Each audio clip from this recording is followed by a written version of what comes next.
Hey, hey, hey, it's Oilers Live on the drive home. My name is Michael, also known as Oilers Live. Got my co-host Dash in the park to take everyone home tonight.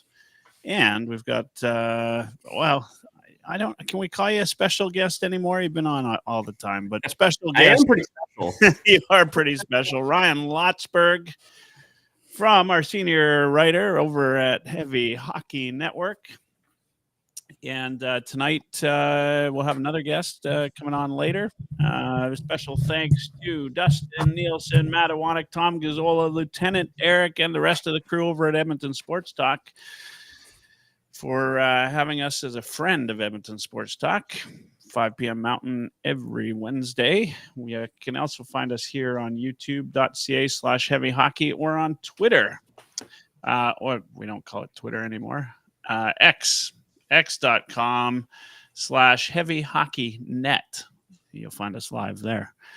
So hopefully we get everybody in here tonight, and we'll talk a little bit of hockey.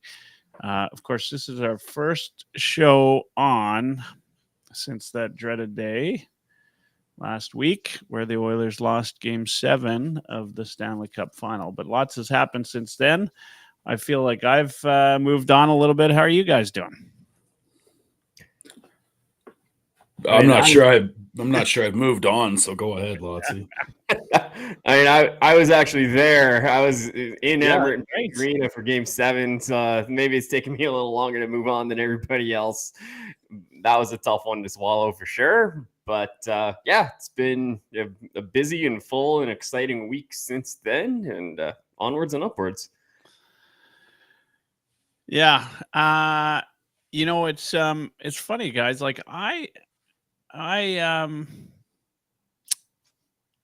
like, I wasn't as upset as I thought I'd be. I was upset, don't get me wrong, but I think the fact that we lost the first 3 games, I had 3 games of like expecting that we might not pull it out. You know what I mean? Like I had prepared myself mentally for it by the time Game 7 came around.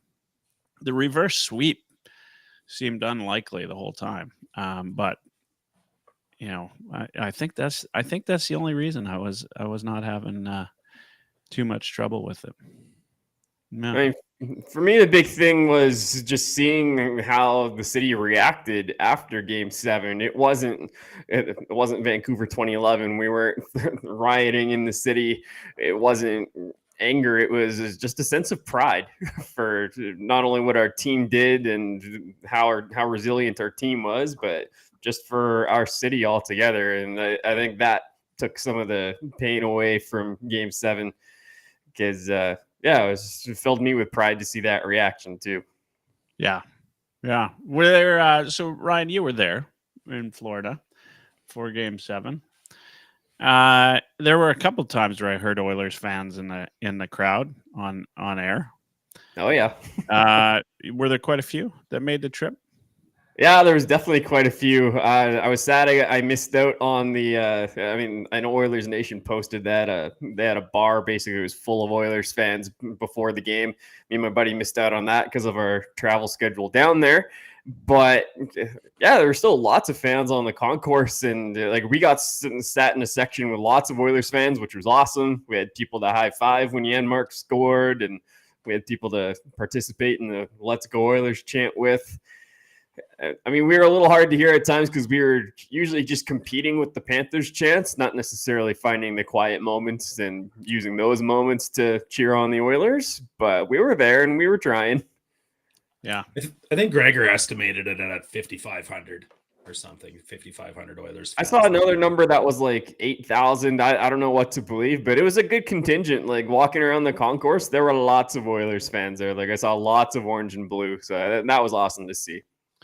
I think that's kind of what I was expecting roughly about that. It was hard to tell on air, but I remember when Edmonton went to Carolina for game 7, of course, and it was crazy how many people I knew that went to Carolina to Raleigh to watch the Oilers in Game 7, and it felt a lot like that, like a lot of the same. And Oilers fans travel; they travel well.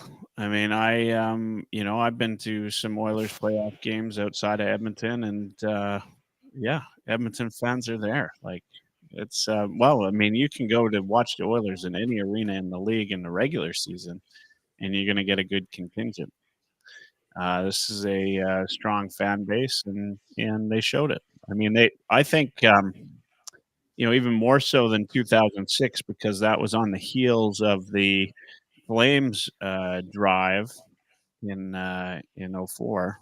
Was it 5. 05? Sorry. In 05. And like I just don't think that Edmonton got the same credit because the Flames red mile, right, seemed to take a little bit away from the Oilers, right? And but this time, I like everybody was talking about it. The announcers were talking about it. They were talking about it being the loudest arena in the playoffs, and it was crazy to watch. It was fun to watch. I'm not surprised. I mean, we know, those of us that are Oilers fans understand and know just how passionate the fan base is.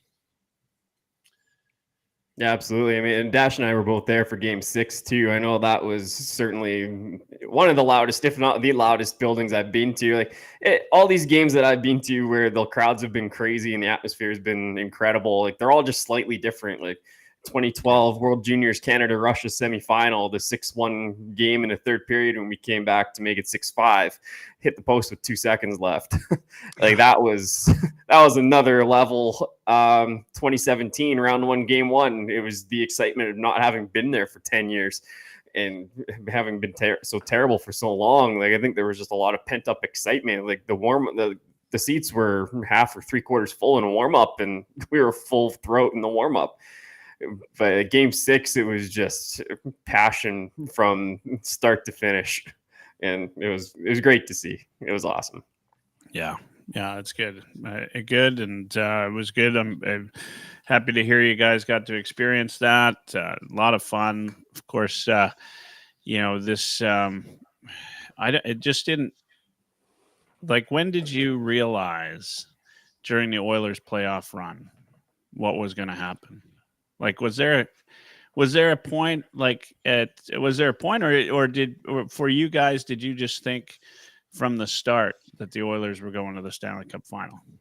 I know that as fans, that's what we put on our, in our hockey pools and everything. But did you believe it, like, right from game 1, or was there a point at which, or did it take you to game 6 of the Dallas series before you realized? Well, if I'm not mistaken, Mr. Senior Writer Ryan Lotsberg, how did I know this was coming? May or may not have chosen the LA Kings to beat the Oilers in the first round of this year's playoffs. So let me take this one first, since I picked the Oilers to go to the Stanley Cup final right from the beginning of the season. So yeah, I did believe it. I believed it the year before too. That's the problem. I kind of believed it the year before that too. So, nobody's been in more playoff rounds than the Oilers in the last 3 seasons. I think it's 9 now, or whatever we've done. We've lost to the eventual Stanley Cup champions 3 straight years, for whatever that's worth. I think Game 6 was pretty cool. Ryan said it really well. It's a different kind of loud. I was there for 2017 when Desharnais scored. That was crazy. I was in Rexall for 2006. That was probably more crazy. But man, that building, we've heard ex-Oilers talk about it, that the walls and the roof would shake. Let's hope Rogers is built a little better than that. But, I was in Game 7 when the Minnesota Wild beat Vancouver in Vancouver. I was in Vancouver for a playoff game when they played Boston in the finals. So I've heard loud, but yeah, you're right. It's a different kind of loud. Like that arena, unfortunately for Oilers fans, was built for concerts, not for hockey. So, there's sound dampening, there's whatever, but that's the highest decibels we've ever hit. Game 6 was probably the funnest hockey game I've ever been to in my life. And that counts all the past playoff games and everything, all the way back to 2006. And I think maybe because I moved here in 2005. And when they made the playoffs in 06, it's a very similar story to YouTube Trev. We were talking about this when we were at the game, because like he just moved here, kind of feels like the year after he moves here, his lifelong dream is for this team to win a cup, and it's happening as soon as he shows up. Well, that's what happened to me. I moved in 05, August of 05, and here we go on this run in 06. And I thought, man, this is all meant to be. I literally chose a job in Edmonton over Calgary because I wanted to experience Oilers games as an Oilers fan. And that kind of felt like it was going to happen every year or something, you know, like, and I think players go through that too. Never in my wildest imagination did I think it would be 18 freaking years later that we've got to be in the finals again. So I really cherished it this time. It was different. It was different for sure. Yeah. Lotsy, for you? Yeah, I mean, we know about the prediction in the first round. I hedged my bets in two different pools. I had the Oilers going to the conference finals in one, and in the heavy hockey pool, I did the Kings in round one.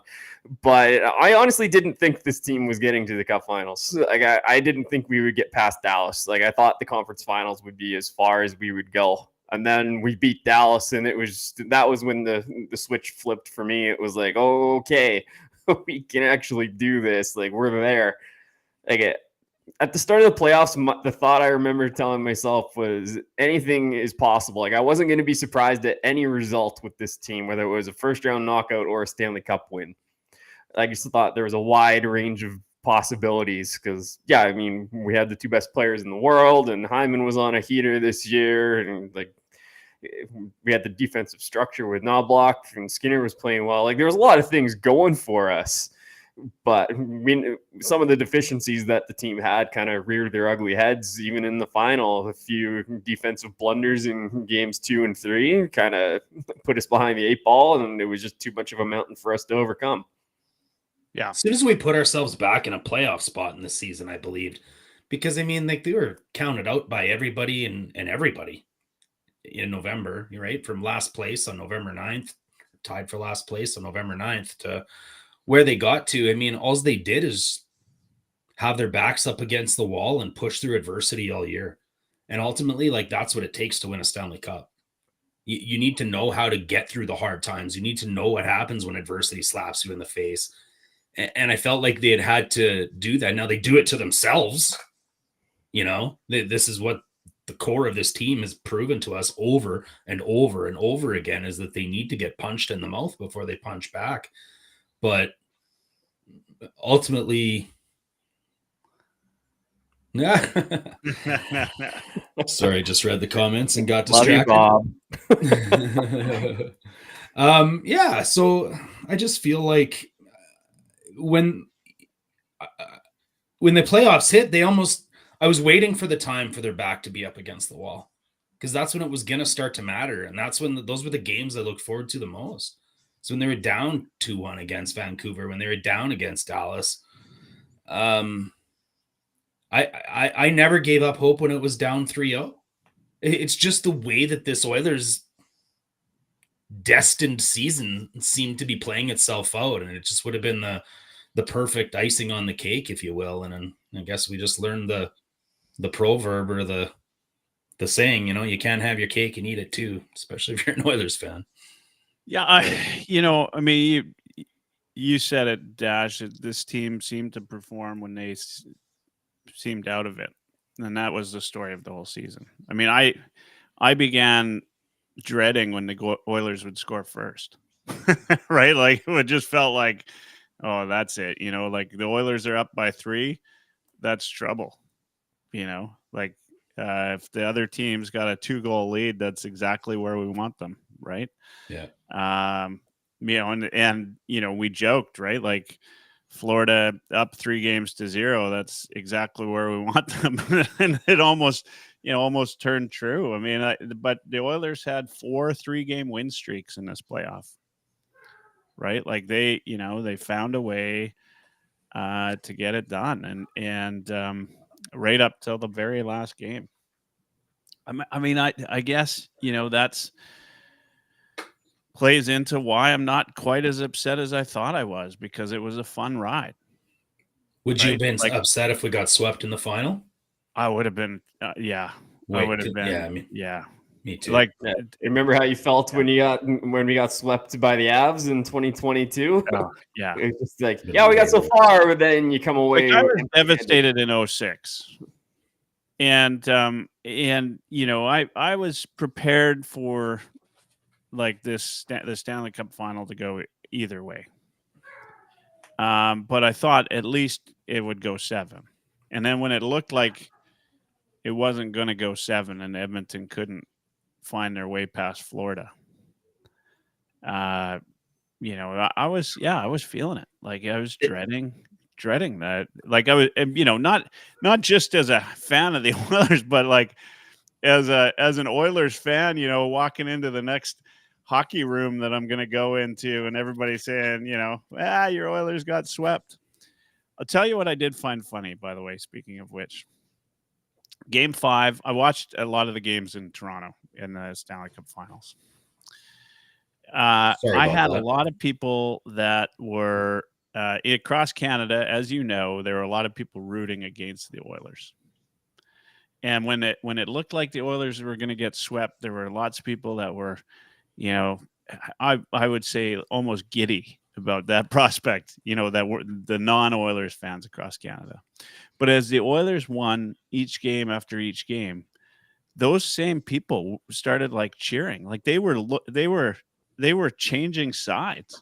And by the time like Game 5 in Toronto, there were a lot of folks that I ran into that were cheering for Florida.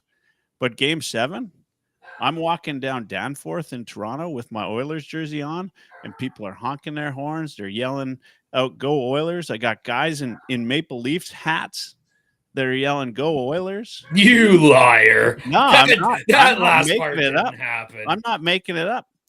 I'm at every sports bar in Toronto was packed. You're 6'5". They probably thought you were anyway. They were scared of you. Every sports bar in Toronto was packed. The sound was on full, and that was the only game like that. But I think that the Oilers made fans of a bunch of people, right? And they realized that they were witnessing like something that could have been extremely special. It never ended up that way. History was made on Game 7. It just wasn't made the way that we wanted it to be made, right? You know, and yeah, it was great that you were there, Lotsy. It was good. Hell of a series. You know, I am upset that they didn't win the Stanley Cup, that we didn't get to watch Connor McDavid hold the cup over his head. But a couple days later, we're at the draft. A couple days later, we're at free agency. And Jeff Jackson fixes everything for everybody. Yeah. Like, I mean, that's what we want to talk about today, right? We're talking, of course, Oilers and Stanley Cup finals, but yeah, let's switch gears. I mean, let's talk about, you know, moving forward from all of that. And we've aired our grievances. What was the thing about 2006 that pissed you off the most? I mean, outside of losing the Stanley Cup, it's that we never saw that team again. Yeah. What was it, 11 guys that left that team via free agency or trade that summer? Yeah. And everybody talked about that. Like, people were saying, "Oh yeah, well, if the Oilers don't do it this year, good luck next year. You're not going to have the same team. Everybody's going to leave." Right? Canucks fans may be the worst. Right? Like, they're, you know, first off, like, because they didn't have Demko, they didn't win the Stanley Cup. But second, like, they were already talking about winning the Stanley Cup upcoming season, that everybody that was playing for them this year was going to play for them again like this year, right? Like, no, Zadorov went to Boston. Lindholm went to Boston, right? Like, that was what they were talking about for Edmonton. Am I wrong? Like, everybody was saying, well, you got to win it this year, because if you don't win it this year, nobody's sticking around. Well, recency bias is there too, right? Like, we lost Bugstad and that whole run that we'd had, and those guys went for more money in Mullet Arena. So it's like, oh, we made our run and people still don't want to play for us and still don't want to take a discount. But you said you made a lot of friends. We made a lot of fans out of people in Toronto, and you saw it firsthand. Well, one Torontonian we made a fan of is Jeff Skinner. Yeah. That seemed to work out pretty good. And all of a sudden, one trip to Game 7 of the Stanley Cup Finals, and we're destination number 1 in the NHL, right? We're probably listed on more teams outside of Winnipeg, on more teams no trade and no move lists, while simultaneously being the number 1 destination in the NHL. It's unreal. Jeff Skinner chose us over his own hometown. Victor Arvidsson. Henry, it wasn't even just Henry could have went to Tampa Bay for more Henry money. Chose us, but we're talking a guy that's close to a 30-goal scorer that signed for $3 million. That $1.2 billion in contracts on free agency this year, without a lot of term too, right? Like those 3 guys alone cost $19 million last year. Jeff Jackson just scooped them all up for under 10. That's unreal, right? It is unreal. It's Think unreal. about that, right? Now 2 Skinners, 2 Browns, 2 Matthiases, 3 Connors, 14 Ryans. We got I it. never had enough Ryans. We got it. Well. You're here to fill the quota, Lotsy. Okay. Yeah. I mean, this was, in my view, and you can argue it if you want, but in my view, this was the single best free agency period in Oilers history. And there was not a big splash. There's no we didn't hire Stamkos and we didn't hire OEL. We didn't, but look, the team that's coming back has got all the key ingredients. That was a Stanley Cup Finals team, Game 7, one goal away from tying it, 1 game away from winning it. Yeah. And we added 2 very solid forwards, top 6 on any team in the league. Added. We didn't minus anything. But we added to. We basically traded Fogle for Arvidsson, which is a trade I do all day. I think Fogle priced himself out of town with his solid regular season, career year, but that was his ceiling. I fully expect him to kind of go back down to earth when he's in LA next year, and they're paying him $750,000 more than what we were paying him. He's the only guy in LA I'll feel sorry for when they don't make the playoffs. Yeah. I mean, I love Fogle, but I mean, you're 100% right. Every fan in Edmonton would make that trade if Jackson had made that trade at the deadline. If Arvidsson was healthy, everybody would have been happy with that, right? That's a trade you'll take. It's a no-brainer. It is a no-brainer. Is just a superior hockey player. There's no other way to say it. Look, I did one of my popular tweets lately, and this is a statement that I stand behind, is every player that signed on free agent day bought into the fact that they're here to win this year. Every player, right? Mm-hmm. Best team contracts we've seen. First time in the history of the Oilers, I think, that we've seen, and I use the term hometown discount because these guys could have signed for more anywhere else. Mm-hmm. First time we've really seen that. And that's in the Connor McDavid era, right? We all excited because we've got Connor McDavid and players are attracted to come play with him, but they didn't come at, they didn't come at a bargain, right? The Oilers still didn't get any bargain deals. And I think they got bargain deals this time. There's 2 players that maybe you could argue they overpaid, but it was so small. Was Josh Brown maybe at $1 million? Maybe that's an overpay. That's the first thing people jumped on with me was they overpaid for Josh Brown. It's $1 million. Bury that in Bakersfield easy. Yeah, no harm, no foul. And then the other one, of course, is Corey Perry, who is actually 1.15 with 250 in performance bonuses. And yeah, when that one was announced, I was a little bit surprised by it. Stalzemski says, my concern is the defense. We did great under Coffey. If Coffey doesn't come back, that to me is very concerning. Let's face it, we sucked at defense until Coffey came in. Now, okay, so I don't know. Coffey's still here. Yeah, and Mark Coffey's Stewart's still here. And Mark Stewart had as much to do with that defense as Coffey did. Mark Stewart had everything to do with the penalty kill.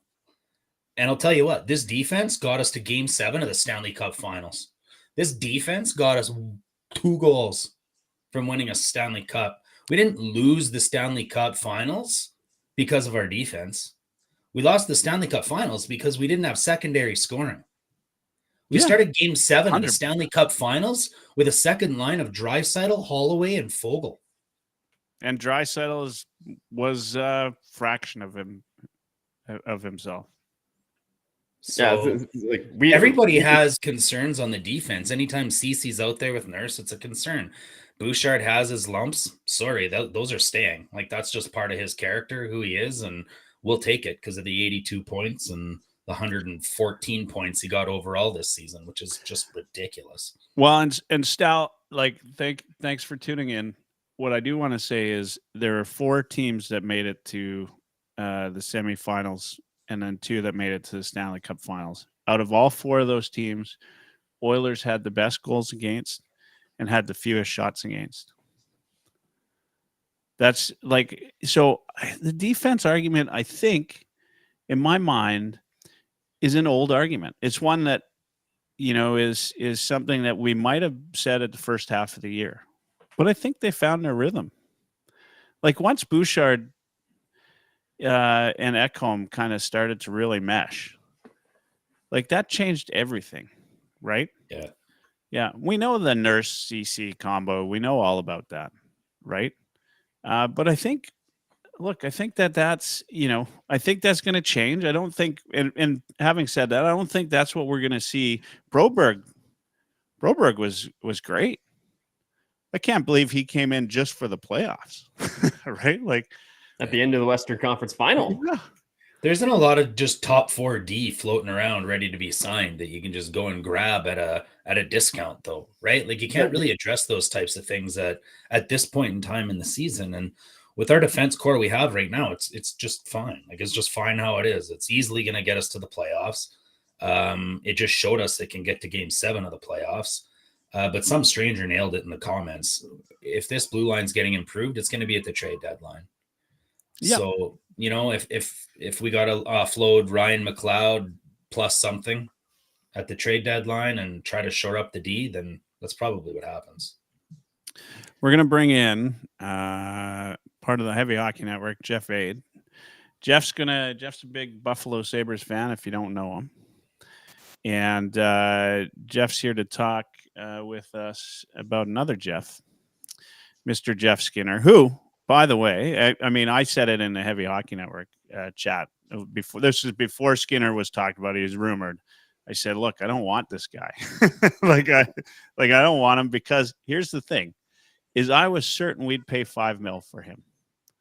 Like, when that rumor came out, I was sure that it would mean a whole lot of problems from a contract perspective. But at $3 million, that changes my whole outlook on Jeff Skinner. Before we jump into Skinner, let's stay on the topic we're on, because this defense thing is actually a topic that deserves more than that. And since Jeff is on, I know he's been a person, and he's a Sabres fan for sure, but he's also a guy that knows a lot about the NHL and follows the Oilers closely and knows the draft, and he used to coach and knows some of the players in the NHL. So I know the opinion matters a lot to me. And, Jeff, you've been one of the biggest detractors, and no offense, we're not throwing you under the bus here, but there was a lot of us, and I was in the same boat as you, thinking that Broberg might never even be an NHL defenseman. Are you convinced now? Do you think, I've come around? I think the playoffs kind of showed me, but was that enough for you? I'm going to have to correct you on a little bit. Yeah, go ahead. Yeah, please do. it's not that I didn't think he'd be an NHL defenseman. I just feel he wasn't a top 10 pick. And that's just my issue is that was their last crack at getting a top 10 pick, and they're not going to have a top 10 draft pick for a very long time. So I feel like it was a missed opportunity with the players that were missed on the board. So it's not like he was a bust or anything. I just feel like he was more of a mid-round, first-round pick. That makes sense. Okay. Yeah.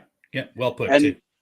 And it's good. It's good to see him come out in the playoffs, because it's when you see a young defenseman, you don't wish for him to fail. You know what I mean? So it's not like I was sitting there wishing for Broberg to fail. So when he had his coming out in the coming out party in the playoffs, I think it was great to see. Defensemen take longer, and it's honestly I expected it more kind of like next year or kind of this year. So it's kind of like late to the party, but hey, it's glad it happened, and I'm glad to see it. So I'm not going to knock on the draft pick anymore. That's like 4 or 5 years ago now. And I think it's just, he's here. That's what we wanted. It's time to just smile and move on and say, hey, we got ourselves the top 4 defensemen right here now. Yeah, well, in fairness to the Oilers, when they drafted him, they knew that it would take some time, right? Like they weren't expecting him to come into the lineup right away, and they still weren't this year. They let him simmer, as Holland would say, in the A. And they did that all year. But he, I was with you, Dash. In fact, I thought he was a lost case. I was sure. I honestly, I liked the pick when they made it. I loved watching him in junior. But I just after watching him play and seeing him get injured a couple times, Corey Perry, big fan of the show, in the chat. Says glad to be back for another season, boys. Thanks, Corey. Pearsy never misses a show on Oilers Live. I know. Well, he doesn't. That's where he gets the strategy. That's where he gets his strategy from. You don't get to 5 straight finals without watching Oilers Live. Big fan of the show. So yeah. Let's switch gears. Yeah, sure. We got Jeff here. Jeff, you and I, I mean, I was with you. I didn't look. Jeff Skinner has done a lot he's been pretty consistent, 25 plus goal scorer in his career. He's never had the same season that he had how many years ago when he signed the big contract, but he's still. Like it's like the Nurse contract, right? Like there's a guy that signs this massive contract. In case of Nurse, though, that I think was a payback for a couple of years on a value contract. But in terms of Skinner, like Buffalo would keep him, right? If he didn't have the big contract assigned to him. Am I wrong? Or But it's not like Buffalo's under cap restraints, so I'm actually really interested to hear what Jeff has to say, because did you want him bought out? And if you did, why? Let's see. Skinner here, his first season was 2018, 2019. And his first year with Buffalo, of course, was a contract year. And he picked up 40 goals. So, of course, he picks up 40 goals in a contract year. And the $9 million, it's one of those things where it's just, I feel like sometimes, I hate the excuse, but sometimes you got to give somebody a Buffalo tax. You got to pay them a little more to you know what, this is Buffalo. We kind of have you know what I mean? So the $9 million from the start was a little much, because he's never hit 40 in his career, and let's give him 40 in his career contract season, right? But, the last 3 seasons he had 33, 35, and even 24 last year. So he's still scoring. My main thing is I hate buyouts. I really do, just because in a couple of years, it's going to really bite them in the ass, especially in the 26-27 season. That's the big hike for the Skinner buyout. It's something like 4.5, I think 6.5. But that's the big hike. And it's a big double-edged sword, because from reports, the Sabres tried, but Skinner had a no-move clause, and he's not waiving his no-move clause. So I feel like it circles back to that no-movement clause, because you're not going to get rid of a player if he doesn't want to go anywhere, right? So ultimately, I'm not happy with it, honestly, just because they've already used up some of that money from the buyout, and I feel like that's it. That's your plan. You're picking up Jason Zucker there, and I just think it's really underwhelming. Like, I know the off season just started; it's only like July 3rd, but it's kind of lot of question marks in Buffalo, and I have no idea what they're up to. I feel like once they made that buyout, it's like, okay, so what's the plan? And I feel like it's been kind of like, okay, like we're still waiting. So I'm not happy with the move. I know Jeff Skinner's not a $9 million player, but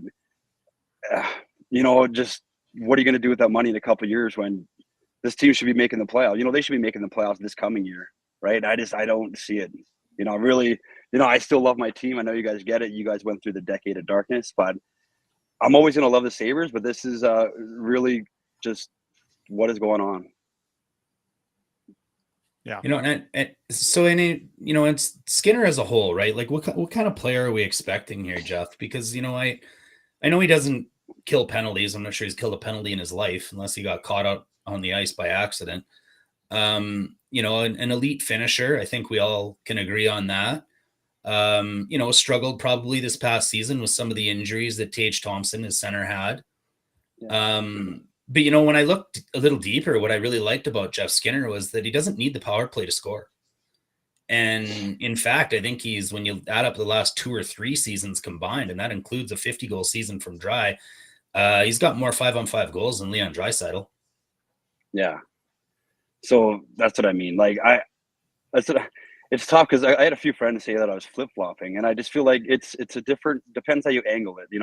Jeff Skinner, $9 million for the Sabres, not too happy with. But if you're getting Jeff Skinner at $3 million, you guys are getting him in a good deal there, right? So I don't know how to word this properly, but he's I don't want to say one-trick pony, but he's very one-dimensional. He can score, he can put the puck in the net, but I feel like he's not there in his own end. So he's very questionable defensively, and there's not much of a back check or kind of defensive role kind of thing. So it's really like their zone. He's a good shooter, can put the puck in the net. He's very smart. Nothing I'm a fan of. He's a former figure skater when he was a kid, and you can see it sometimes in just his edge work and the way he skates. You can see just the figure skating background. So he's a very talented skater. Sometimes I don't know if the speed's there, but he's just very talented and a crafty skater, right? So at $3 million, I think you're getting a great deal. I hope for the best. The first player to play over 1,000 games and not reach the playoffs. You don't want to wish that kind of record on anybody, right? So, but just it comes with the mixed bag. He's very offensive, but I feel like you're not going to get much in your own end from him, right? It's a bit of a pain in the ass to play against, right? Like he doesn't get a lot of PIMs or anything like that. But and again, I was looking deeper into the player. He's almost consistently season to season draws twice as many penalties as he takes. So yeah, there's an element to his game clearly where he's either moving too fast or ticking people off or whatever it is too, and if he's taking the place of a guy like Evander Kane, it's the flip-flop. Kane's taking twice as many penalties as he draws. Well, Skinner's always been a bit of an in-your-face guy too. Like when you watch him play, like he's got a little bit of grit. Like I like that about him. But he, look, all the reasons you said, Jeff, is all the reasons I wasn't really excited about having him. but at $3 million, yeah, like I went through the roof on that. Like to me, that's a steal. Like I would take I'd say other than a couple of seasons, right? He's a guaranteed 20 goal scorer, right? Like he's a guaranteed 20 goal scorer, and there's no way that's going to change on this Oilers roster. He's making 20. In fact, he could make more. He could do more, right? And I think we expect him to do more. This is not us going after Connor Brown and hoping that he's going to score, right? Right. Yeah. Like this is a guy that's just played, it's coming off a 24 goals he scored? 24 last year. And that was a down year, you know what I mean? Yeah. 15 5-on-5. I think that's a down year for him. And he doesn't play like Connor McDavid minutes or Draisaitl minutes. Like he's a 15-minute a game player, which is great. At $3 million, I don't know how else you say this is one of the best deals we saw for that type of player, especially like we talked about, $1.2 billion in contracts. There's not a comparable contract to this one. Jeff Jackson did something going into free agency, or people just realize like this team's coming back, all the key pieces, and this is a favorite already going into next season for Stanley Cup. Skinner even admitted it. Like, he talked to Bob Stauffer and on Oilers Now, and admitted that, you know, it was his first choice, and he'd already talked to Coach Knobloch before even coming over and signing the contract. So I think he'd already had a talk with the coach about his, you know, his position and where he'd be, and I wanted like to use all of that as just a smidge of a segue, because you know, it looks like some stranger and I are on the same page again here, but Knobloch will straighten them out. And that's the segue I want to use, is that Skinner isn't just going to provide the player Jeff Skinner to us. It's going to provide options and depth. And I think that depth is something, like I said earlier in the podcast, we didn't lose Game 7 of the Stanley Cup final, nor did we lose the Stanley Cup final because of our defense. We lost it because of our lack of secondary scoring and our inability to generate offense against the Florida Panthers. We're a staunch defensive team. They were really good in the regular season. They were really good in the playoffs. That's why they got to the final. That's why Jeff predicted them to win the Stanley Cup final at the beginning of the year, and was right. Congratulations, Jeff. You owe that. You earned that. You don't have to pick the Oilers every year because you live in Edmonton. That's bullshit. And anybody who says anything else, well, yeah, it'd be nice if, you know, maybe once, maybe this year. Yeah, there you go. No spoilers. Just kidding. So, you know, like, I think that depth is really, that allows Coach Knobloch to be able to do what he does best, which is like find who's going, right, and mix and match a little bit. And, you know, I'm sure Knobloch probably told Skinner he could have a start on Connor's line. I mean, why not? Right? Yeah. I think they got him in the first line on the depth chart with Connor and Hyman, and, you know, that allows us to play whoever, like Arvidsson and either Holloway or Kane or whatever on that second line, and we still have the depth, right? It also allows us to play potentially Nuge at 3C. It also gives us an opportunity to have a second power play. So here's a question in the chat for you, Jeff, and I know the answer because you and I have chatted about this. But from Quaddy says, can Skinner still produce in a bottom six role surrounded with less elite talent? Good question. I don't think he drives the line, but I'd be here just what Jeff says.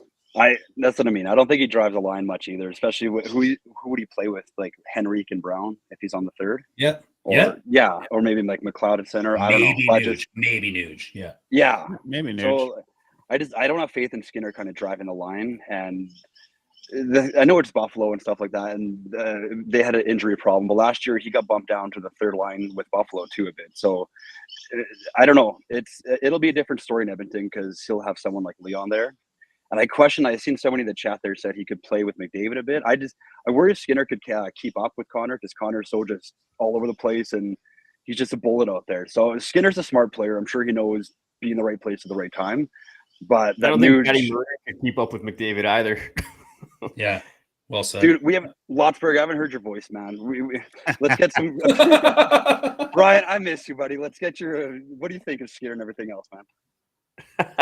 Oh yeah, you guys are giving good info on Skinner. Like, I think he's a complimentary top six player for sure. Like you said, he's not driving a line.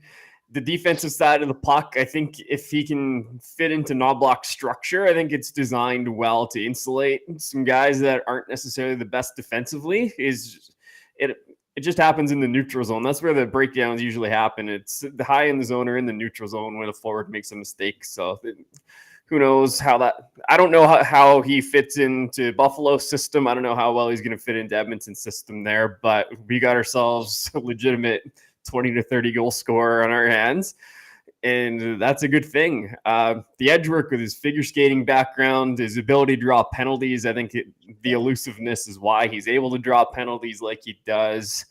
I think that's going to be a good thing. I think he'll be able to work on the cycle with Leon or Connor. I think it'll be fine there. I don't see him in a third line role. Like, I don't think Henrique and Brown or Nuge, I don't think those are bad third line options. Like, those are second line options on a lot of teams. Yeah. Like Dash kind of pointed it out too. Like, we got lots of options. So it'll be very interesting to see how it goes. Like Skinner and Draisaitl together scares me a little bit defensively, but I think they can outscore their mistakes. That's also 2 trigger men on a line too, right? Like that's why I almost like him a little bit on that top line. You know, I think he almost complements Connor better the way I think about it. Like we try to feed Draisaitl that puck so much down low, and a little bit like that's the way Skinner plays too. So it'll be interesting to see how the chemistry kind of all settles out. I appreciate the fact that we could re-sign Connor Brown and have Holloway moving on the way up and get we got a water bug or a dog on a bone on every line now, right? And I think that's really important too, the way that we play in the NHL right now. Well, and you brought it up, as did some stranger. I mean, Knobloch is the kind of guy that's not afraid to make decisions, right? Like if Skinner's not on the right line, he'll play third line. Mm-hmm.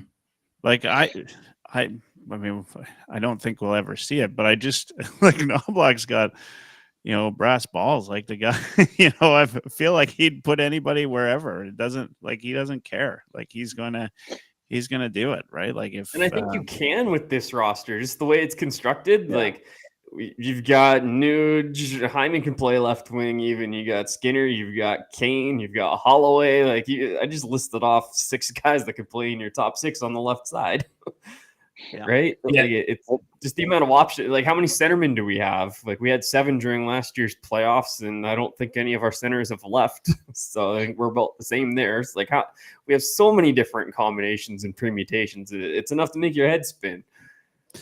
So Stal and Jeff, I know we got you here to talk about Skinner, but we'll talk. I know you follow the Oilers as much as anybody. So Stal said he didn't like the Connor Brown re-signing. I suspect that's not a popular opinion at Edmonton. It's not a popular opinion with me. I love this. I love the re-signing of Connor Brown. And, I've said this a couple times, what went from maybe one of the worst contracts we've seen in a long time ended up being worth every penny. And it just took him a little while to get there. Do we see Connor Brown coming into next season as playoff Connor Brown, or does he take a step back to regular season Connor Brown? Because I feel like now he's finally got his game back. I think there's only one answer. I think there's only one answer, and it's somewhere in between. Yeah. I don't think Connor Brown can keep up that level of play for 82 games, but he's not going to be as bad as he was last year. That said, he said it himself. He's training differently. He's eating differently.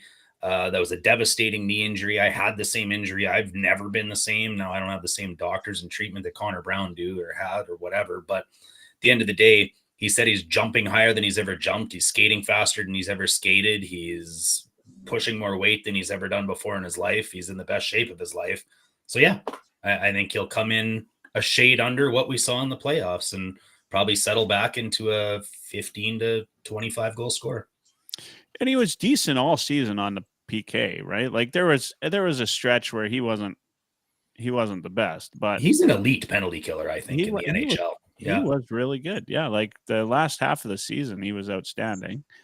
And then like a difference maker for the Oilers on the penalty kill going into the playoffs. He generated a lot of shorthanded chances, not just in the playoffs. Like I think his biggest moments were shorthanded in the playoffs, but regular season too. Like he did a good job of creating some opportunities on the penalty kill, and that's skating, right? Like he's intelligent enough to understand all the routes that he needs to take and the angles that he needs to take, but now his body can get him where he needs to go to create some turnovers. So I will say about Brown, correct me if I'm wrong, but last year when we first brought him in, all other fans were talking about him kind of on the top 2 lines, right? Yeah.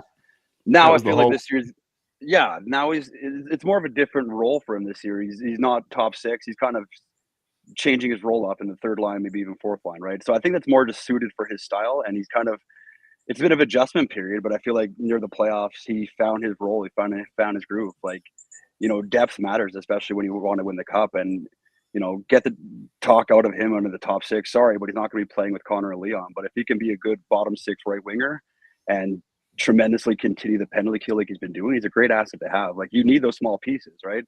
Yeah, that's why Arvidsson is such an important signing.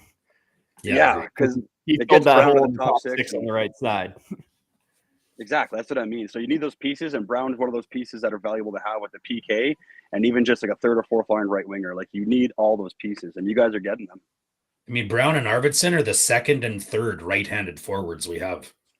Exactly. Yeah. You know, like if we don't re-sign those two guys, right? Like we now have out of our top 12 forwards, 3 of them are right-handed. Go back a couple years. What was our right wing depth chart like? It was Cassian, Puljujärvi, Yamamoto, Derek Ryan, right? And you could maybe throw Hyman over there. He preferred his left side when he came here at first, but we shifted him over to the right wing this year, and he went off. And now this summer we've got obviously Hyman up there, but you got Arvidsson second line right wing, which I think is amazing. You got Brownie, who's looking like a solid third line right wing now. You got Corey Perry, Derek Ryan on the fourth line at right wings. Like that, that's where they should be, right? It's like everybody's properly slotted on the right side now, and we did that without sacrificing that same structure on the left side or in the middle. So it's just, I mean, I'm over the moon happy with this free agency period for sure. Well, you talk about sorry, go ahead. Sorry, yeah, one last comment. You talk about, the depth on the right side a few years ago, and just listening to those names you're rattling off versus who we have now, and it just kind of gave me this flashback. Not too long from this time a year ago, we were talking about whether Raphael Lavoie and Lane Peterson would make the team. Yep. Good point. I mean, you've got a team that you're comfortable with when you're not having those types of conversations anymore. Mm-hmm. I know one thing for sure, Dash. You and I are not going to have any more arguments about the Oilers being deeper than any other teams. So here, we'll find something else to argue about, Lotsy. It's okay. This is along those lines. A little bit. Some stranger says Yamo's still a free agent. He shoots through it. Can we get Yamo and Ebbs back? Let's talk about something that I think. Okay, Dash and I had some epic arguments about Stuart Skinner this year. Who was right? I don't think either of us were right. Actually, I think it was in between. It was in between, and I would still, I would still say that there were moments where, a save would have been nice in the playoffs. Yeah. That didn't happen. But how much does it change when you have a full season of a good defensive system? And I think that takes the pressure off of Stuart Skinner. How does that change how we view this goalie and this tandem, Skinner and Picard? Because when Picard came in, and he came in the playoffs in not an easy situation, I might add, right? And did admirable. Not just admirable, he won games, right? Yeah. How much does this defensive system and that, and Jeff, I'd love your opinion because you watch this team as an observer, right? But how much does that change just how good Skinner looks throughout the season versus what he looked like last year? Like there were times last year where I was right, Dash. We could have used better goaltending, and there were times when you were right. It was just fine, right? Like we won a 1-0 game in the playoffs, right? Like you don't do that with a crappy goaltender. But we've got I think a good defensive system in place. I think there's less pressure when you've got a decent Picard. I think is a decent backup. He's the kind of backup you want in a tandem like that. He can give Skinner a couple nights off. The team looks better in front. Just thoughts on this overall. Like, some guys, as you know, I think it's a tired argument, but everybody said after the free agency, the guys that want the Oilers to fail, I'll say, well, they didn't address anything on defense or goaltending. So opinions on that, guys. I've always been a Stuart Skinner fan. Just got to say that. And yeah, good. Me too. And last year he played 50 games, and I don't want to get sidetracked, but I feel like he wasn't supposed to. It was supposed to be him as the kind of backup. Yeah. So I feel like him getting kind of tossed into 50 games last year could have maybe took some gas out of him, or maybe just, I don't know, too much too soon. But looking into this year, hey, if anybody's listening, I will say I'll eat my words on Picard. When he was called up and I was like, this is who we're rolling with as your backup, I kind of was skeptical just because I thought, hey, it's supposed to be cup or bust, and you're going with the career AHLer as your backup, right? So Picard pulled through, and I will say I was wrong. Good for Picard. And as for Skinner, the new system has really helped. And the one thing about goalies is, if you look around, there's 32 teams now, and how many elite, actual like all-star goalies are there? Like, if we took a list, probably not enough to supply half the teams in the league, right? So I feel like it's a dream that a lot of teams are chasing. Oh, we need that starter. It's not going to happen a lot of times. So you need a good balance of a good defensive system that can support your goalie and be there. And I feel like that really helped Skinner near the end of the year where Knobloch came in. They switched up their system. They were supporting him a lot more, and even the forwards and everything too. So I'm happy where Skinner's at. I don't want to doubt Picard again, but bringing him back, I'm not going to doubt him because I feel like I learned my lesson from last year. You know what I mean, with Picard. So I'm not going to doubt him again. But running the same tandem again and expecting to win the cup is a little risky, I'll admit, sure. But these guys have been there. They got a taste of it. Even Picard got a taste of the playoffs. And part of the reason why I picked Florida to win this year was because they lost in the finals last year. And when guys get that, get close to that cup, I think it's a good thing to almost run it back. You know what I mean? Like that defensive core, the same goalies, they went to Game 7 in the finals against Florida. And I know determination can only take you so far, but those guys are going to be determined like you wouldn't believe, of course, right?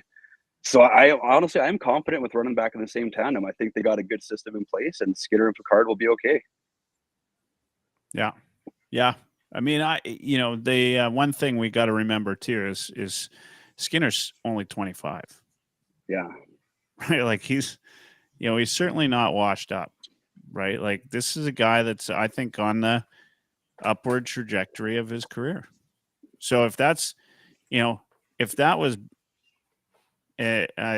maybe a less than excellent year, which I think it was still a good year, right? He's going to get better, right? And better with the new system. I mean, we've seen goalies who, under the right defensive system, have looked like absolute elite goaltenders, and they go someplace else and, surprise, surprise. Well, I mean, that was the case in Edmonton for years, right? We had goalies who looked awful in Edmonton, but you put the defense in front of them that we had, and yeah, I mean, they're going to look bad like wherever. And then Minnesota seemed to, bring the best out of them because they were a defensive team, right? Dash, thoughts? Because I know this was a big part of your. No, we'll let Lotsy go. I'll take the last word on goaltending. All right. Yeah, Skinner, I think, is just fine. I think he answered any questions that anybody might have had about him in this last playoff run. I mean, yeah, he got pulled against Vancouver and took a couple of games off, got some practice time, reset, and he bounced back. And that's the thing about Stuart Skinner is he's either going to give you elite goaltending or league average goaltending. I sound like a broken record saying that. I say it every week, it seems like, but it's true. And he has the ability to bounce back from those games where he gives you league or below league average goaltending. And it's like, I trust Stuart Skinner as a starter. I've seen him in big games. He's won a Game 7, and I think he played fairly well in Florida in Game 7. I think the second goal against was a little bit more on Kulak. He gave Reinhart way too much space, misread the rush in the neutral zone, didn't necessarily think Fogle was going to get back on Barkov, and he kind of screened Skinner a little bit on that. So yeah, it's a shot you want Skinner to have, but I blame Kulak more than anything. Anyway, Picard was fantastic last year when called upon in a limited role, which I think he'll get.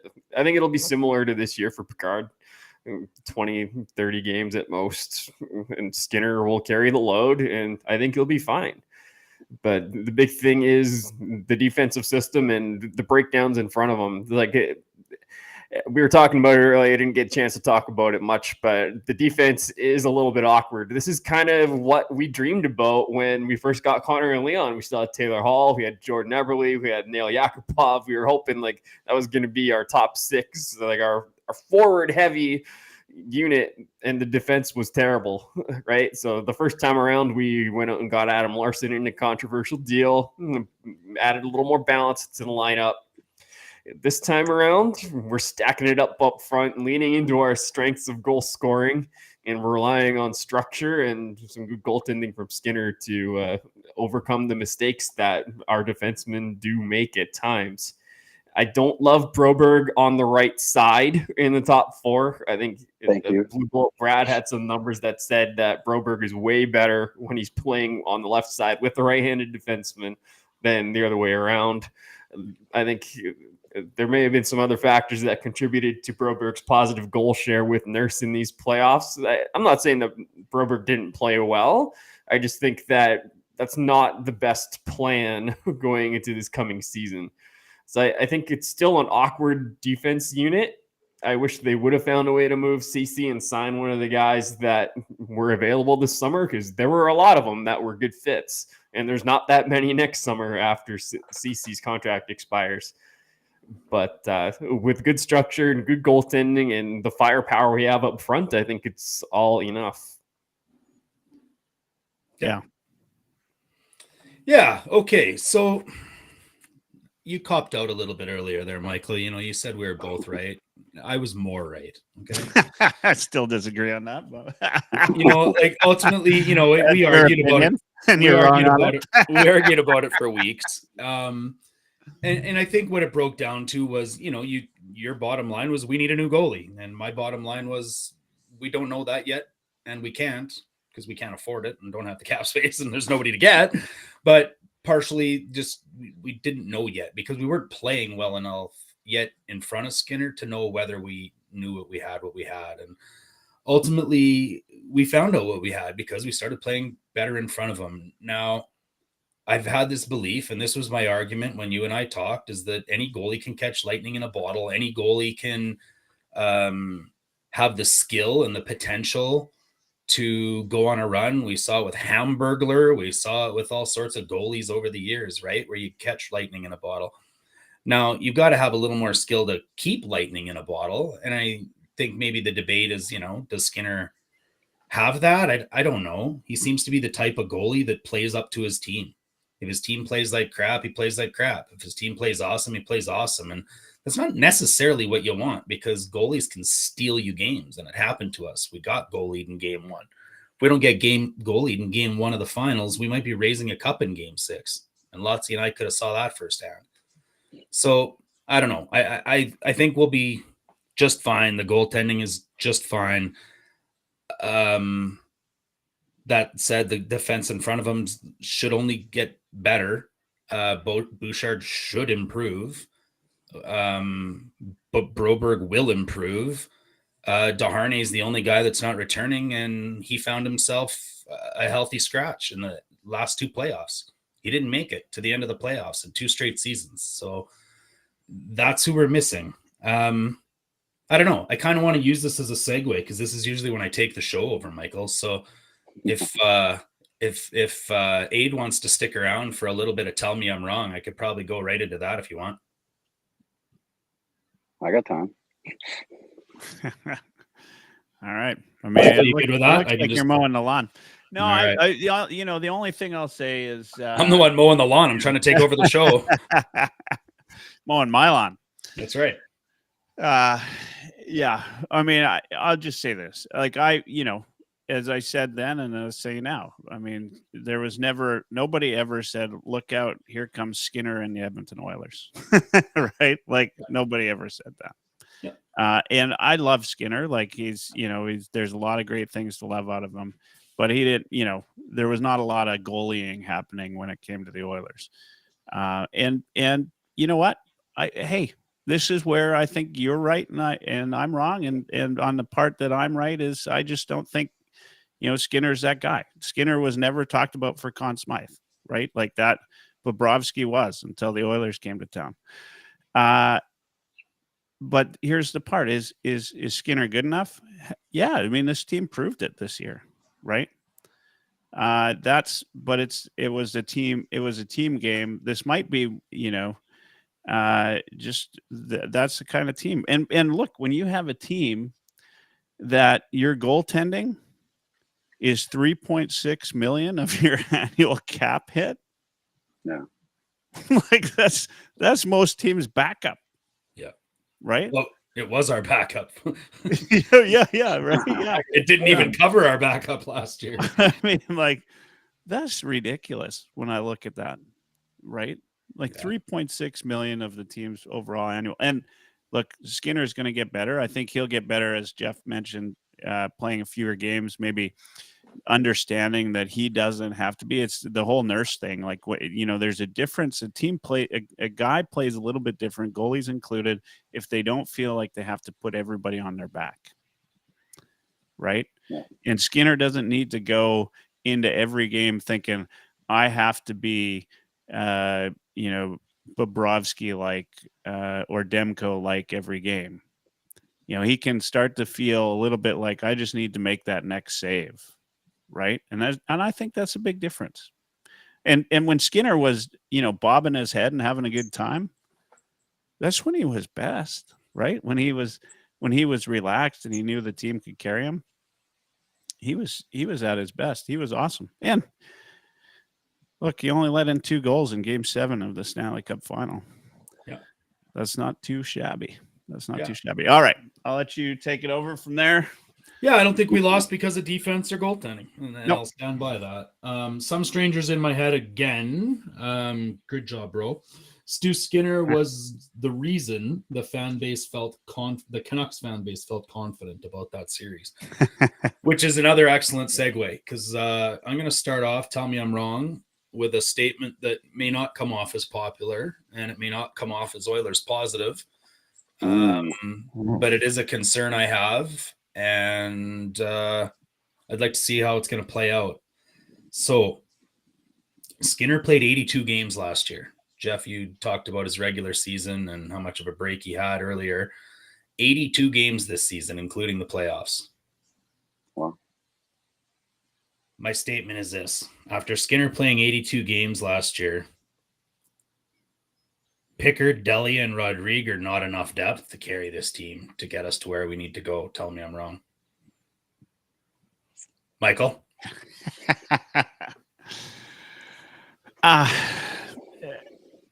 I honestly, I just don't know at this stage. When with the team that showed up in the second half of the season, defensively and offensively, I'd say you're wrong.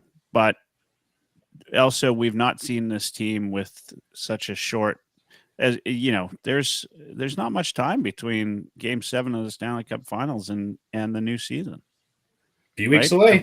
Development camps have started. Right. Like, but no, I think you're wrong. Here's why I think you're wrong, because I believe this is an early favorite for the Stanley Cup Finals, and it's the team that I see today. So either I'm, going to backtrack on what I feel, or I'm going to tell you you're wrong. And so I'll say you're wrong. Okay, you can do that. That's no problem. I'll get Lotsy in a sec here, but I think when you line up all the potential injuries or player losses we could have, losing Skinner scares me more than any other player on this team. Ryan? I think Pickard showed he could handle the load for a little bit last year, but I think the reason that Skinner got as many games as he did last year was a lot to do with the schedule. In the first half to 2/3 of the year, we had a lot of games where we had big breaks between games. So I think that's why they really went hard on Skinner in the early part of the year. Like, the back part of the year was really condensed for the Oilers, and that's another reason I was a little bit worried about the team kind of fading out into the playoffs, just because they played a lot of hockey in a short period of time before the playoffs. So I don't think they need to go that heavy on Skinner again this coming season, because it'll depend on how they manage the schedule. So I think you're wrong. I think we have adequate goaltending depth organizationally to get us where we need to go. All right. Schedule was part of it, but performance and record was also part of it, because we had our backs up against the wall after Game 12 and Campbell sucked. Yeah. I mean, that was obviously why Campbell got buried And it took a minute for Calvin Pickard to get his trust, but I think they looked at the schedule. Like, they had to be able to have a plan for goaltender management before they made the decision to bury Campbell in the minors for the rest of the season. Ryan, if I know anything about the Oilers over the last 2 seasons, if they had a plan for goaltending, it didn't work out. And if that was their plan, then so be it. Jeff, tell me I'm wrong. Let's see. I'm on the fence a bit, but I'll have to pick one way or the other. And I'll say you're not wrong, only because in the Oilers' expectations, it's the cup now. It's the cup or bust. And I feel like when it's a cup or bust and such high expectations, on paper, it looks a little shaky, right? That's just where I'm coming from, right? So if it's cup or bust, you expect to be the best. Walking in there with Picard as your number 2, like, I know just a few minutes ago I was praising Picard and he proved me wrong last year. But if Skinner goes down for a long-term period and Picard has to carry the load for a while, who knows how long, then things get a little questionable, right? So the only bright side I feel like the Oilers do have is it's not like it's make or break if they don't win the Pacific Division, right? Like, it's not like it's the end of the world. They just need to make the playoffs, right? Like, this past season, they finished second in the division. They were fine, right? So even if Skinner does go down, I feel like it's not the end of the world because this team just needs to make the playoffs and they know what to do from there, right? So you're not wrong, because on paper, I feel like if you say, hey, this is a championship caliber team, and then Calvin Picard, your backup, potentially number 1 if Skinner goes down, it's a little questionable. But I feel like they got the goods. They got the forward group now. And so you're not wrong, but I feel like there's some, asterisks in there. Can I say that? Yeah, no, and I think that's perfectly said, actually, the asterisks, especially because if the Oilers, it's 2 asterisks. The Oilers need to make the playoffs, and Skinner needs to be healthy when they make the playoffs. Yeah, right? so We maybe just a saw question would be, Vancouver. could they make it to the finals with this team if the playoffs started tomorrow? Yeah. So if you take the regular season out of it, they could make it to the finals. Well, and again, my worry is a Skinner injury. But right? I agree. So we just saw Vancouver. If anybody's top goalie goes out, though, right, they're going to be concerned. Look at the Canucks. I mean, they would have won the Stanley Cup if they didn't have Demko, right? That's what I was trying to say. Yeah. Exactly. And okay, I say this every time we talk about goaltending, but we can throw Bobrovsky into the pile now. It's Bobrovsky and Vasilevsky. Those are the only 2 elite goaltenders that have won Stanley Cups in the last, I don't know how many years, but it's been a long time. There's been a lot of average goaltenders that have won Stanley Cups. Aiden Hill, right? Aiden Hill. That's right, exactly. Or everybody Chicago ever threw in front of people. Yep. Speaking of, there's another segue. A couple fun ones here. They won't go as long because the debate, but then I'm getting back into a bigger debate. So we're going to come around. We're going to come around. I'm just going to come right out with it. Connor McDavid was the youngest captain and the only captain to ever be made that at 19 years of age when he was, when was that, 17? Whatever. The Chicago Blackhawks should make Connor Bedard the youngest captain in NHL history this season. Jeff? Tell me I'm wrong. I'm going to say you're wrong just because there's no sense in forcing it. Like, he might get it one day, sure, but I feel like there's no sense in forcing it just to make history. They got other veterans there like Nick Foligno or whoever else they just signed they can give the C to, or a lot of teams are just not naming a captain for a few years. So I don't know. He's only 19 years old, and I haven't been following his progress too much to say if he's earned it or not. But I just feel like there's no sense in forcing it. It's not like giving him the C is going to give him a boost on the ice. Like, there you go. There's your power boost. You know what I mean? Like, I just say it's no sense in forcing it. Okay, I just noted that you took Connor Bedard in our Dynasty League and that you haven't been following his progress, so I'll be coming after him soon. Lotsy, tell me I'm wrong. I will say that you're wrong. I don't think he should be the captain just yet. I mean, the caveat is I don't know Connor Bedard personally. I'm not in the Blackhawks dressing room, so I don't know what his leadership qualities are. He seems like a really mild-mannered and quiet kid. McDavid is the same way, but he had some leadership qualities that he displayed in that 16-17 season. So that was why he got made captain early. But I don't think you should be captain just because you're the best player. There's a whole other aspect of leadership and how you talk to the media and all that stuff that comes along with being captain. And like I said, I don't know Bedard well enough to know if he's ready for that or not, but I haven't seen it, so I would say hold off. Yeah, that's fair. There's probably an argument to be made that making Connor a captain as young as they did may have hurt the Oilers. It forced Milan Lucic to be the guy that barked like a dog, and it split the dressing room, and here we are. Michael, tell me I'm wrong. It's a big reason that Taylor Hall was moved out too. Like, talk about the hockey aspect of it all you want, but Hall was a big personality, and I know that part of it was to give the room to McDavid at a young age.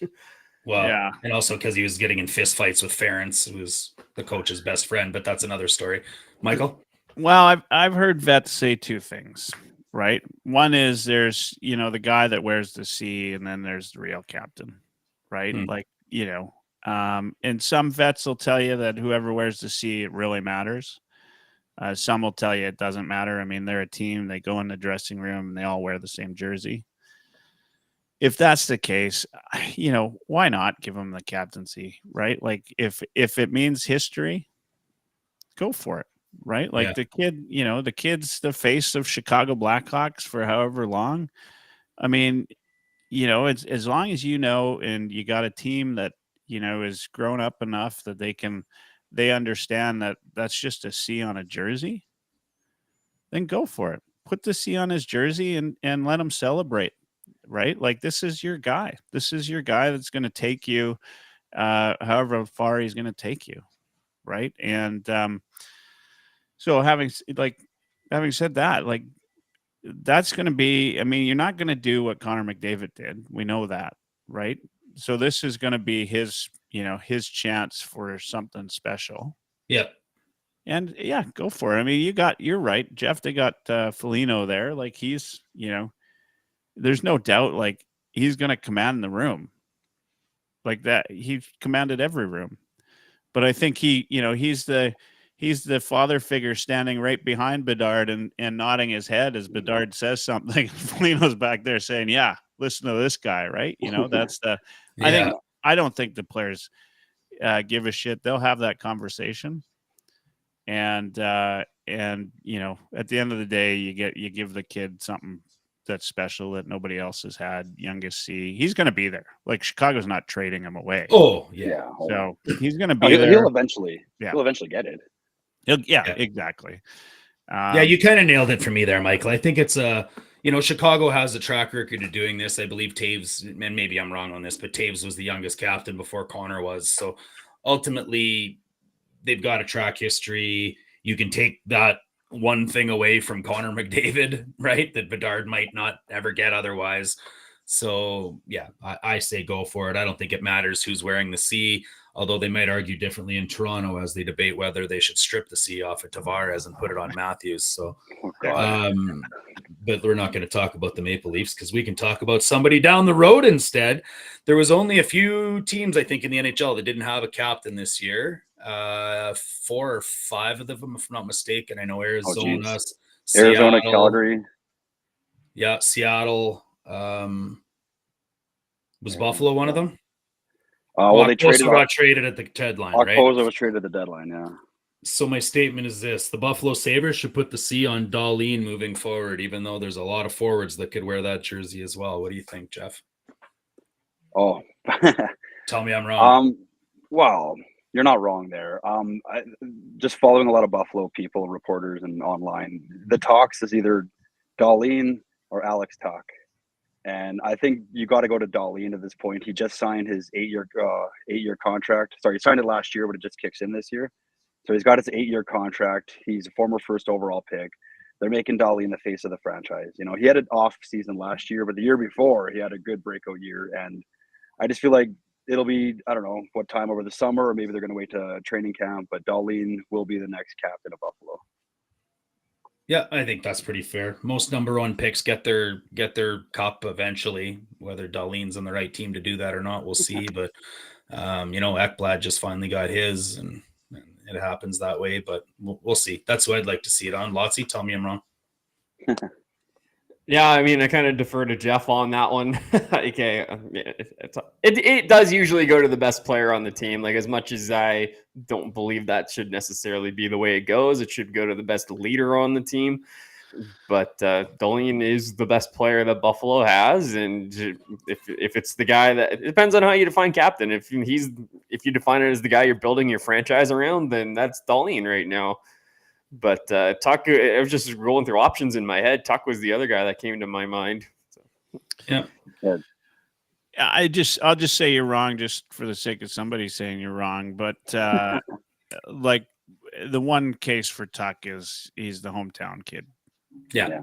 Right. Maybe age as well. Age. Yeah, age and hometown kid. Dahlin will be the captain. There's no doubt. But if they threw the captaincy on Tuck for a couple of years.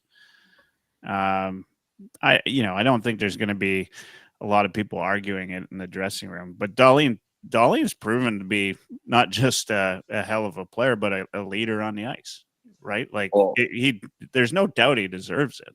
Like, I actually, as Jeff knows, I've been a big Dahlin fan for a while, like away from the puck as much as with the puck. Like, the guy he's a stud. Yeah. I do want to say, after they lost Jeff Skinner and after they just lost Zemgus Jorgensen, Dahlin is now the longest serving Buffalo Sabre. Seriously? At 24 years old and drafted first overall in only 2018. He's the longest serving Sabre now. So he's got a lot, and I think it's almost a given he's going to be the next captain there.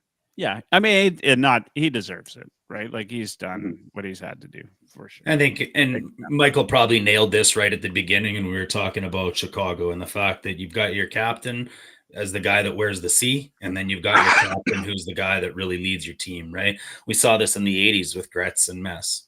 Gretz wore the C and Mess was the leader. So even if Dahlin wears that C and he's more of a meek individual, no different than Connor McDavid and Nurse does the talking, or Dry does the talking, I think it'll be Tuck that does the talking and leads the room while Dahlin leads them on the ice.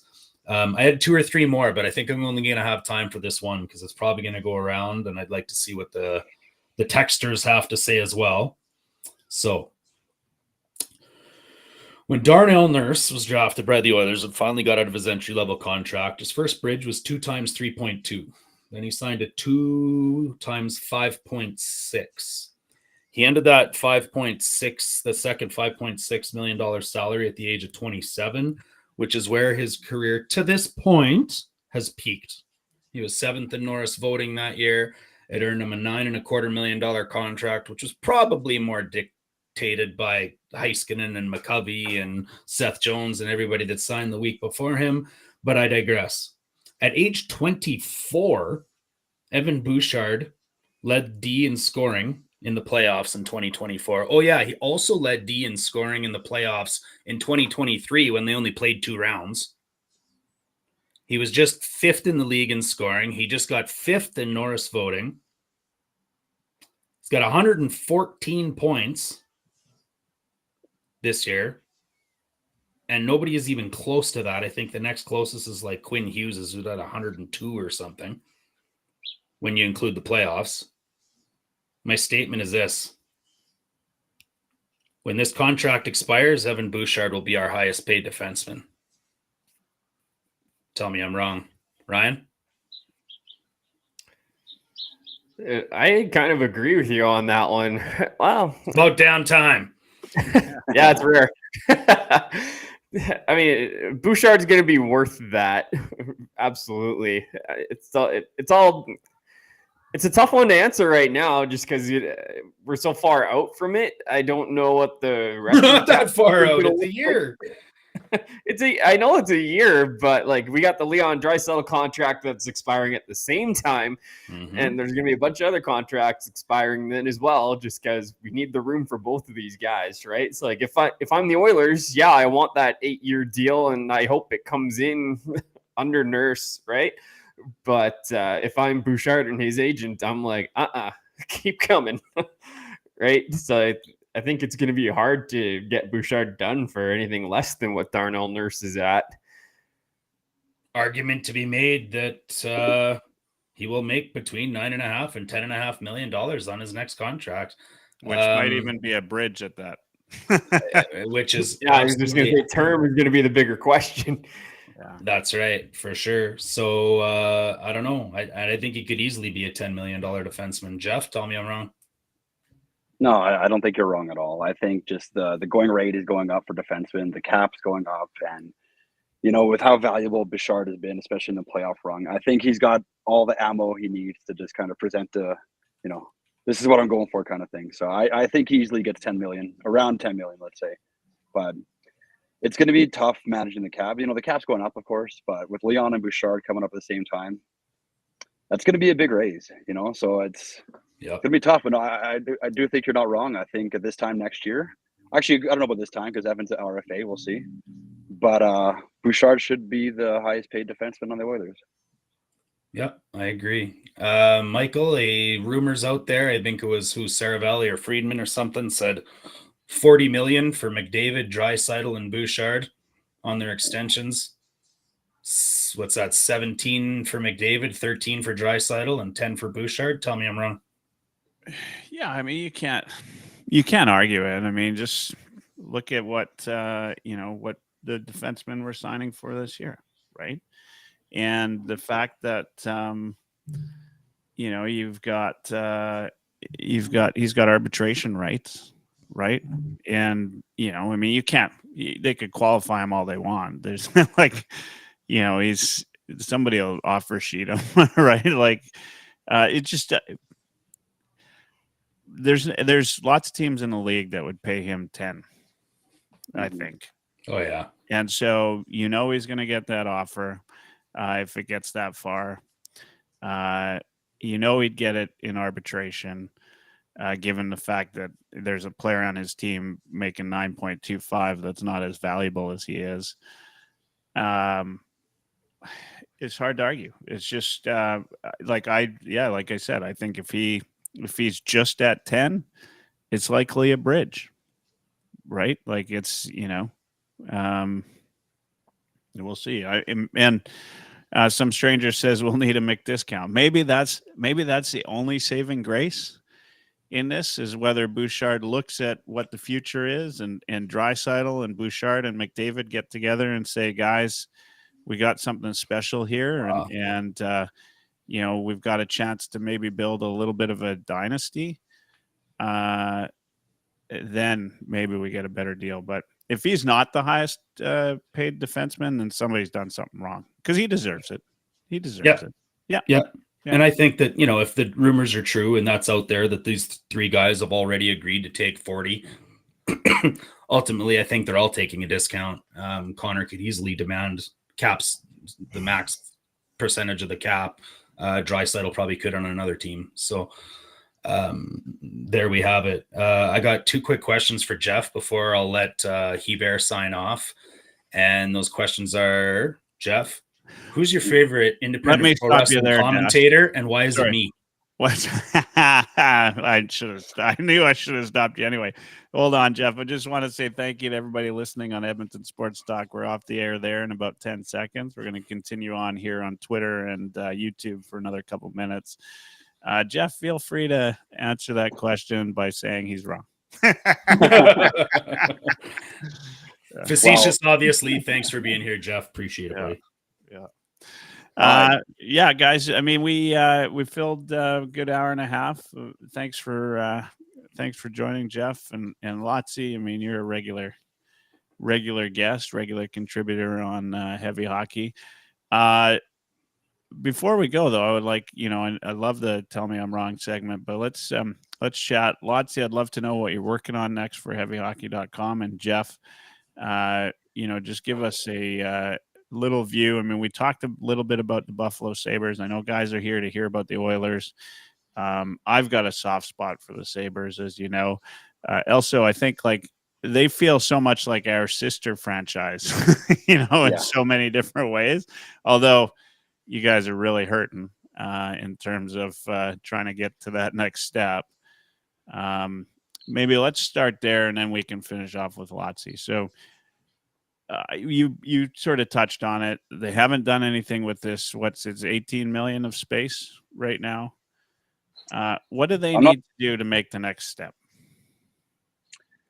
I don't know where to start with that, but I will say just thanks again for having me on. I always love jumping on with you guys. It's just the past year I got back into wrestling, and I will say I've missed a lot of hockey. So it's been a double-edged sword in a way because I've enjoyed my time with wrestling, but I've also missed my time with hockey. So I miss you guys. It's great to be back on.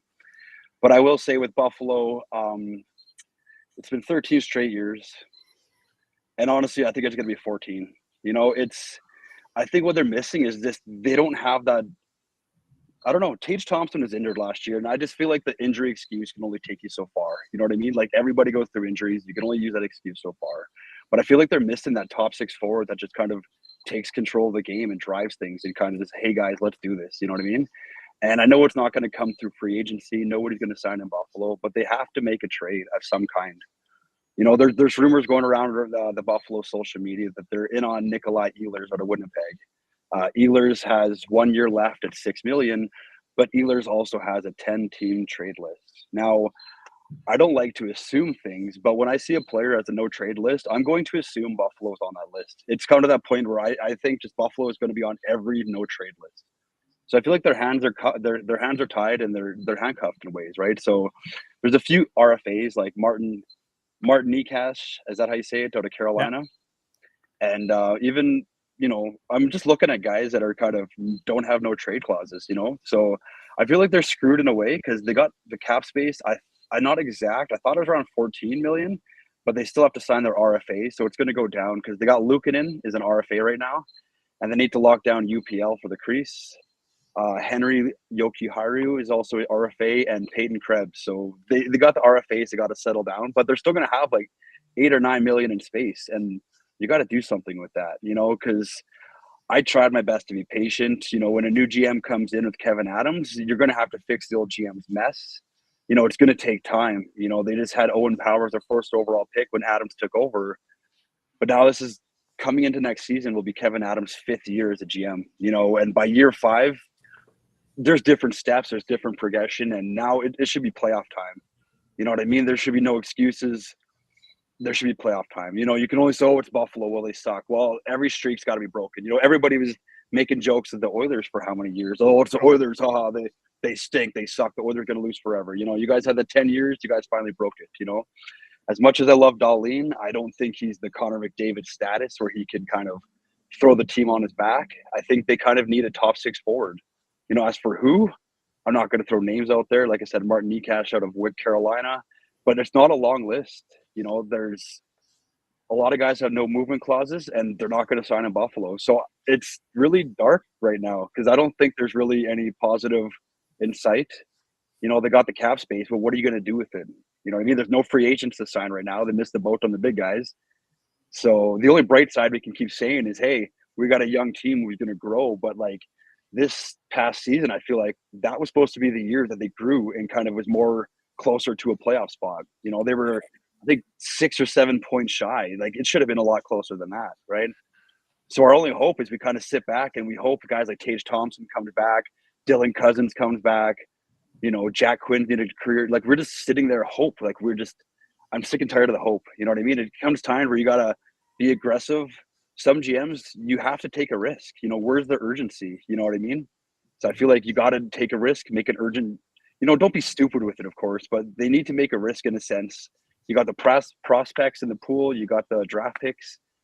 The Oilers traded a 2025 first. I don't know why Buffalo doesn't do something like that. Throw some protection on it and make something happen. Show some urgency. And I feel like Kevin Adams has not shown any kind of urgency to take this team to the next level.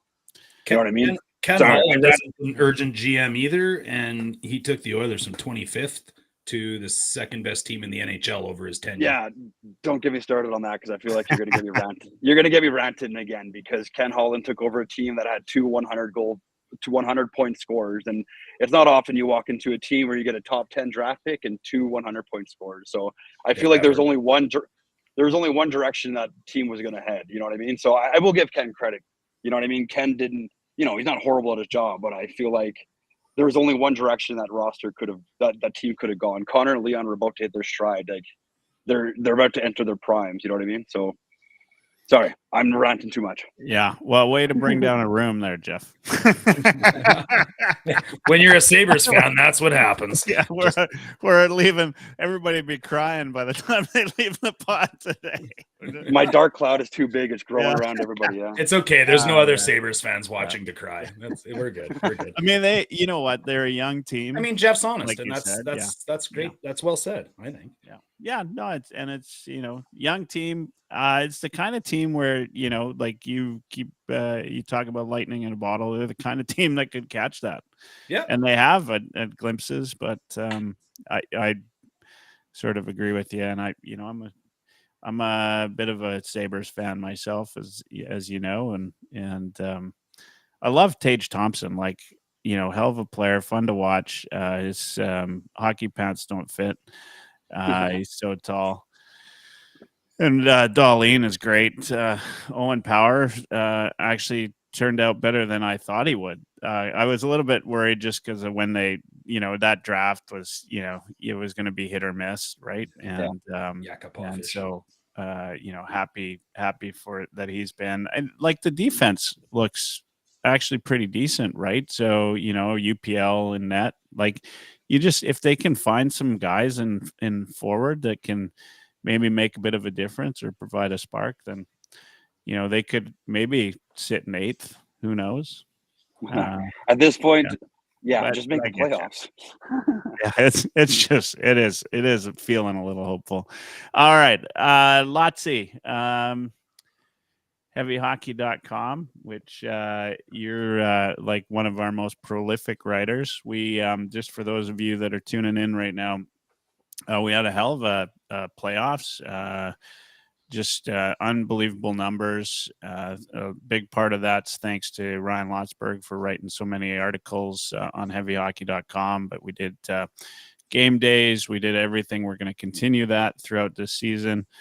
But when we talk to the writers and see what they're what's on their plate, it's usually Lotsy's got something big in the hopper. And so what are you thinking? What's next? What I guess we've got development camps, and then we're right away into the new season. So anything big on the horizon on heavyhockey.com? Yeah, I mean, it's been a wild playoff ride. Tons of content pumping every day was a big focus for me. So it was a lot of fun, and I'm looking forward to continuing doing that next season. But there's always something in the hopper with me, Michael. Always. As everybody knows, we currently don't have a GM.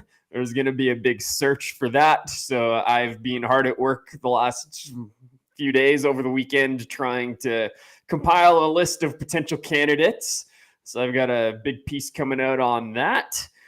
And I want to take 2 seconds to talk about a piece that I just came out with. We're not going to dive into the debate here on the pod, but I did a piece called On Stan Bowman, 2-part series where I kind of went through his role in the mismanagement of the incident in 2010. And then I also went through his body of work as GM, as GM of the Blackhawks. And a lot of people have shown their frustration, disgust, ire, anger, whatever you want to call it, at the mere notion of Bowman being hired, which is entirely valid. And my point of view is, if you're angry about it, do something meaningful about it. So I started up a fundraising page for the Sexual Assault Center of Edmonton. I'm urging people that are angry about the idea of Bowman coming on to donate to SACE, because they actually make a difference in the lives of victims of sexual assault. So you can donate at sace.ca/donate, or if you go to the articles on Stan Bowman at heavyhockey.com, I've put a link to my personal donation page there as well. I've also got the link on my Twitter at LotsRyan. You might have to go down a little ways to find it because I'm posting regularly, but it's all there. Yeah, awesome. And really definitely appreciate you doing that. for sure. I mean, if it has nothing to do with Stan Bowman and this, I put there's a QR code there for on the top for SACE donation. It's a good use of your philanthropic dollars. Of course, we're right now. In fact, tonight we're going to be talking about the next iteration of the Heavy Hockey Showdown. So we've got the Oilers schedule coming out. In fact, I think probably on tap for next week we'll be talking about key dates in the Oilers schedule and what to look for. All right, Dash, call it out. Who gets the last word tonight? Ryan Lotsberg's earned it, I think. All right.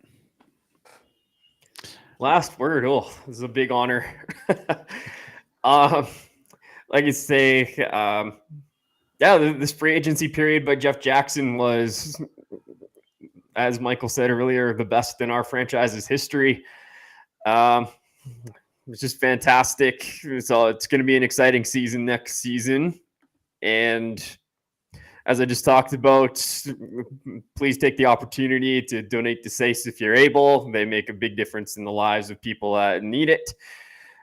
And from there, I'm having connection trouble, so we'll see if this is even being recorded right now. But I'll leave it at that. So thanks for tuning in, everybody, and have yourselves a wonderful night.